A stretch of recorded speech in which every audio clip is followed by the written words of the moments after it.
పాకిస్తాన్ ఖైబర్ పఖ్తూన్ఖ్వా స్వాత్ జిల్లాలో జరిగినటువంటి ఉగ్రదాడి ఏదైతే ఉందో 7 మంది చనిపోవడం, 18 మంది గాయపడడం, గాయపడిన వారిలో కూడా 2 ప్రాణాపాయ స్థితిలో ఉన్నారు. ఇలాంటి పరిస్థితుల్లో ఇప్పుడు టీడీపీ చేసింది ఇదంతా కూడా తెహ్రీకే తాలిబాన్, పాకిస్తాన్ ఇదంతా చేసిందని పాకిస్తాన్ ఆరోపిస్తుంది. కానీ ఈ యొక్క దాడికి ఎవరు బాధ్యులు అనేది ముందుకు రాలేదు. మరొక వైపు ఏమొచ్చేసి ఇక్కడ శాంతి ర్యాలీలు చేస్తున్నారు యువత. ఈ యువత యొక్క శాంతి ర్యాలీలని పక్కదోవ పట్టించడానికి ఈ దాడులు జరుగుతున్నాయి. ఇవన్నీ కూడా పాకిస్తాన్ పోలీసులో లేకపోతే సైన్యమో చేసినటువంటి దాడిగానే కొంతమంది అభివర్ణిస్తున్నారు, కొంతమంది విమర్శిస్తున్నారు కూడా.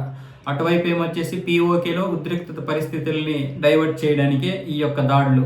మరొక వైపు బలూచిస్తాన్ లిబరేషన్లో జరుగుతున్నటువంటి దాడులు, అలాగే ఇదేదైతే ఉందో స్వాతంత్రం ప్రకటించుకోవడము, అటువైపు నుంచి కూడా పాకిస్తాన్ ఏమీ చేయలేనటువంటి పరిస్థితి. ఇలాంటి నేపథ్యంలో ఇక్కడ శాంతి ర్యాలీలు చేస్తున్నారు యువత.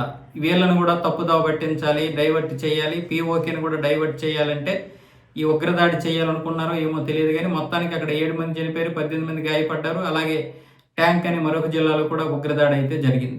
ఇలాంటి పరిస్థితుల్లో ఏ ఉగ్రవాదాన్ని అయితే పెంచి పోషించిందో పాకిస్తాన్, ఈరోజు అదే ఉగ్రవాదంతో కొట్టుకుంటాడుతుంది. అదే ఉగ్రవాదంలో కాలి బూడిదైపోతుంది. ఎవడు చేసాడు కూడా తెలియకుండా పరిస్థితి అయిపోయింది. అన్ని ఉగ్ర సంస్థల్ని ఈరోజు పెంచి పోషించింది. ఈరోజు జైషే మహమ్మద్ని పెంచి పోషిస్తుంది కదా, లష్కరే తోయిబాని పక్కన పడేసి. మరి జైషే మహమ్మద్ ఏం చేయాలి మరి? ఇప్పుడు పాకిస్తాన్ని కాపాడాలి కదా. ఎందుకు కాపాడుతుంది? చేసింది ఉగ్రవాదులు అయినప్పుడు ఉగ్రవాదుల కోసం పుట్టినటువంటి సంస్థ ఉగ్రవాదులు ఇచ్చేస్తుంది, అవసరమైతే పాకిస్తాన్ వ్యతిరేకిస్తుంది. చూసారా ఎలాంటి పరిస్థితితో?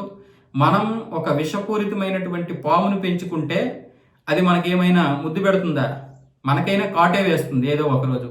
ఈ యొక్క పాముని శత్రువుల కోసం మనం పెంచుకుంటాం వాస్తవంగా, వాడిని కాటేస్తుందేమని చెప్పి. ఒక్కొక్కసారి శత్రువుకు కాటేస్తుంది, కానీ పెంచుకున్నటువంటి వారికి కూడా కాటు వేయకూడదని ఏం లేదు కదా. ఈరోజు అదే పరిస్థితి పాకిస్తాన్ది. ఈరోజు ఆ పాము కాటు లాంటి ఆ ఉగ్రవాదంతో కొట్టుమిట్టాడుతుంది. దేన్నైతే పెంచి పోషించిందో ఈరోజు దాంట్లోనే బూడిదైపోతుంది. ఇప్పుడు చైనా రక్షిస్తాయా, అమెరికా రక్షిస్తాయి ఇలాంటి విషయాల్లో? అవి భారతదేశాన్ని ఇరుకుని పెట్టడానికి వాడుకుంటాయి పాకిస్తాన్ అని, కానీ ఉగ్రవాదం నుంచి రక్షించడానికి వస్తాయా?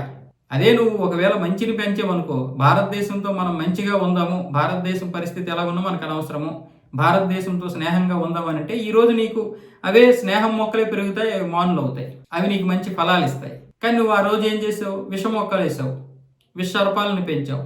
ఈరోజు ఆ విషమే తాగాలి నువ్వు.